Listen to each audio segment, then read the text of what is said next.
بسم اللہ الرحمن الرحیم۔ السلام علیکم۔ ایکسپوز ٹرینڈنگ نیوز میں خوش آمدید۔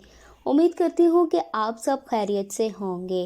آپ دیکھ رہے ہیں ہمارا YouTube channel Expose Trending News اور Facebook page Expose Trending news.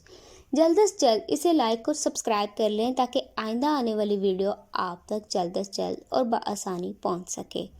آج کی خبر 15 پر بکرا چوری کے حوالے سے کی گئی کال کے مطابق پولیس کا جوان سرکاری گاڑی میں بکرا چرا کر بھاگ گیا، لیکن ہوا کیا؟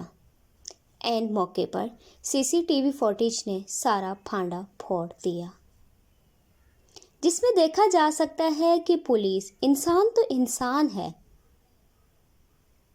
پولیس انسان تو معمولی سی بات ہے، بکرے کو بھی کان سے پکڑ کر لے گی اور بکرے کی میں کرنے کی بھی ہمت نہ ہوئی، کیونکہ اسے پتہ لگ گیا تھا کہ پاکستان کی پولیس ہے، بیچ روڈ ہی چھترول کر دینی ہے، اس لیے اب میرے بس میں کچھ نہیں ہے اور میں چپ ہو کر ان کے ساتھ چل پڑوں۔ بکرا بھی بڑا تہذیب شو کرتے ہوئے پولیس کے ساتھ چل پڑا۔ آئیے آپ کو فوٹیج دکھاتے ہیں کہ بکرا اور پولیس کے درمیان کیا مذاکرات ہوئے۔